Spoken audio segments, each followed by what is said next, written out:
जैसे कोई कहते हैं कि भाई ये स्वर्ग में आते हैं, ये भारतवासी पहले पहले स्वर्ग में आते हैं।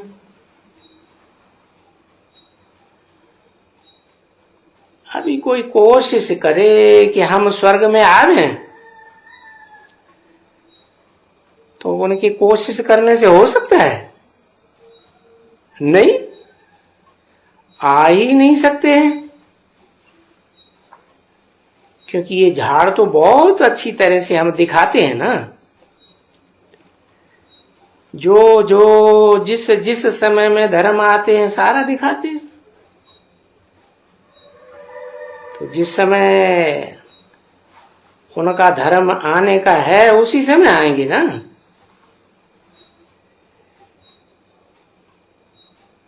इसलिए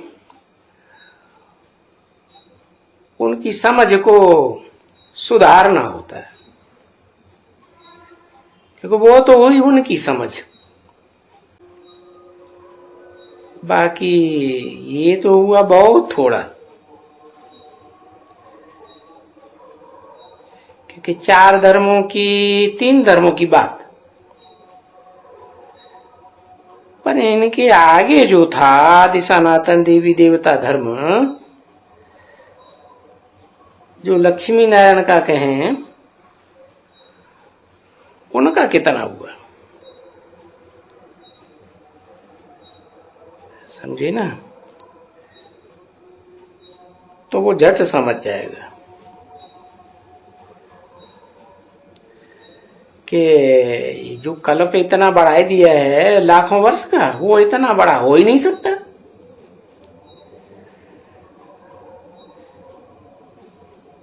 जबकि आधा कल्प तो आ गया।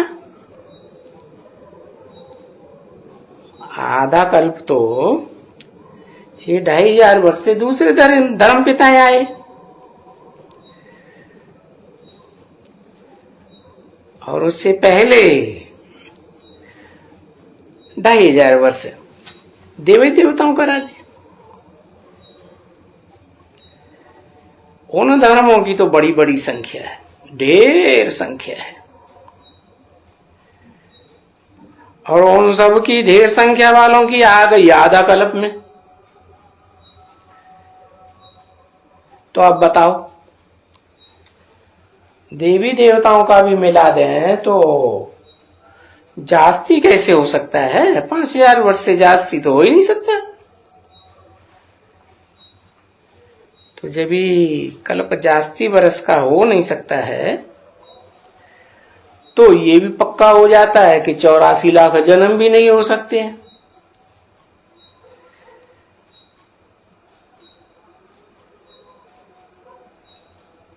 उन्होंने लाखों वर्ष का कल्प दिखाई दिया, लाखों वर्ष का सतयुग त्रेता द्वापर कलयुग दिखाई दिया, तो फिर जन्म भी लाखों की तादाद में कर दिए, 84 लाख जन्म। फिर उनमें जरूर 84 जन्म राइट बात है एकदम, क्योंकि इतने सब धर्म मिला करके 2500 वर्ष में, इब्राहिमी से लेकर, और ये तो मनुष्यों के द्वारा स्थापन किए हुए धर्म है ना, इनसे तो नरक बना है, दुख ही दुख बढ़ता गया। तो देवताएं तो सुख में थे ना, वो सुख की दुनिया तो जरूर भगवान ने आके रची होगी। और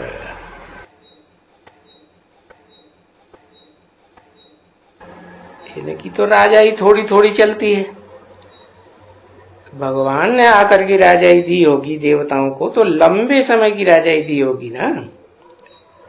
तो ये किसी को पता ही नहीं कि आधे में भगवान का स्थापन किया हुआ राज, और फिर आधे में ये मनुष्यों का। तो साबित हो जाता है कि 84 लाख जन्म तो हो ही नहीं सकते। फिर उसमें जरूर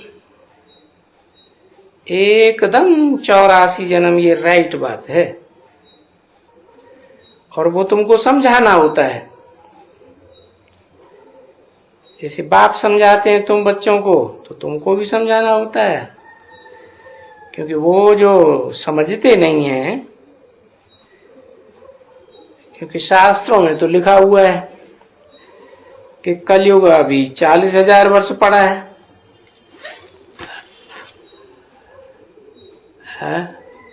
ये तो शास्त्रों की बात सबको पक्की मालूम है। 29/8/1967 की वाणी का 5वां पेज। बाकी थोड़ा मालूम है, पूरा नहीं बताते हैं कोई नहीं।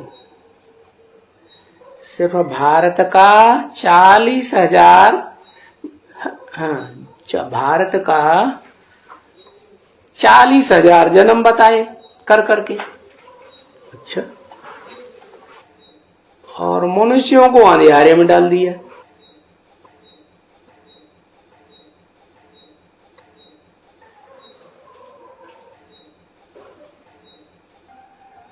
हाँ, 40,000, भारत का 40,000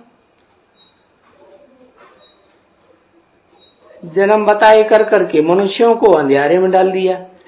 क्योंकि तुम तो बच्चे समझते हो,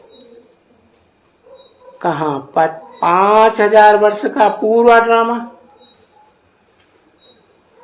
और कहाँ भारत में कलयुग की आयु 40,000 वर्ष। तो ये तो बड़ा रोड़ा हो गया एकदम।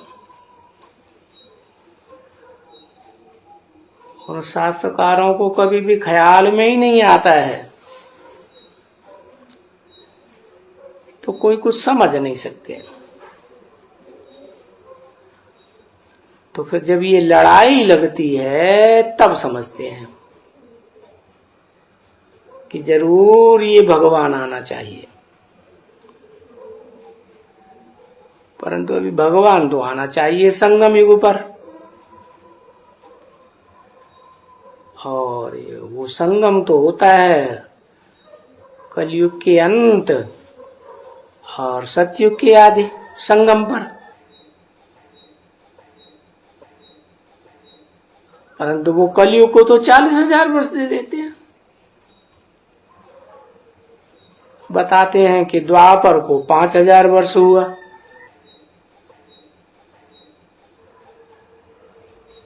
अभी संगम युग फिर कैसे कहें?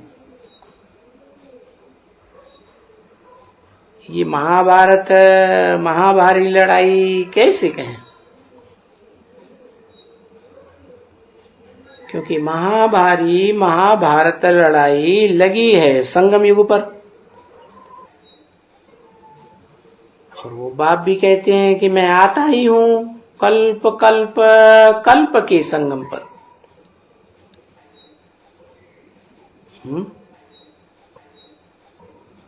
3 बार कल्प क्यों लगा दिया?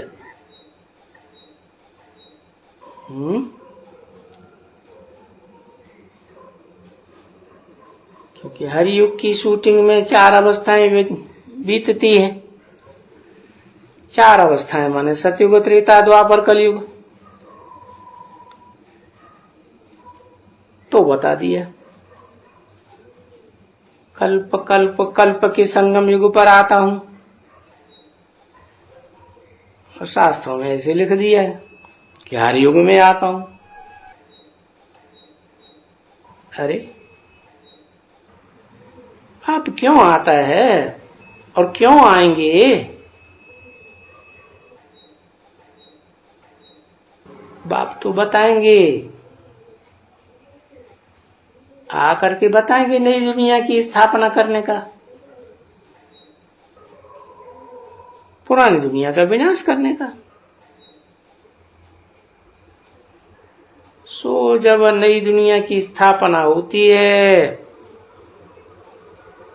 तो फिर पुरानी दुनिया तो ऑटोमेटिकली जरूर खलास होगी।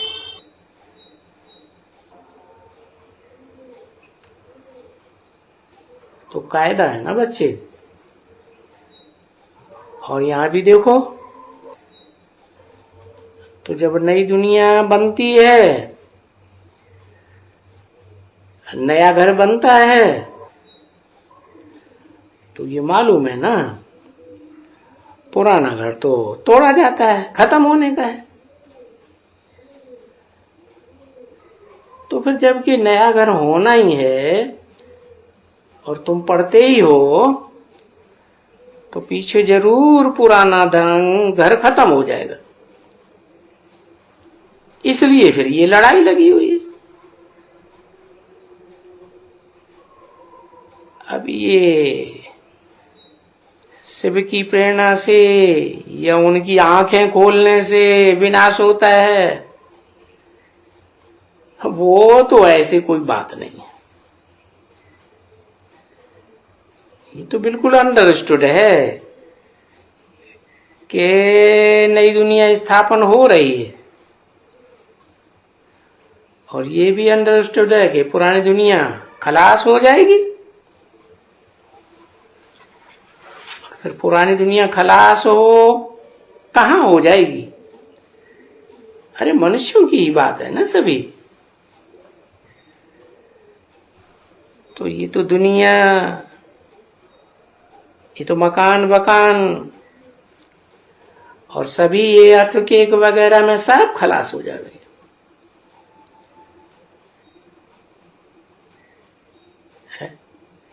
क्यों खलास होगा? क्योंकि हमें तो नई दुनिया चाहिए।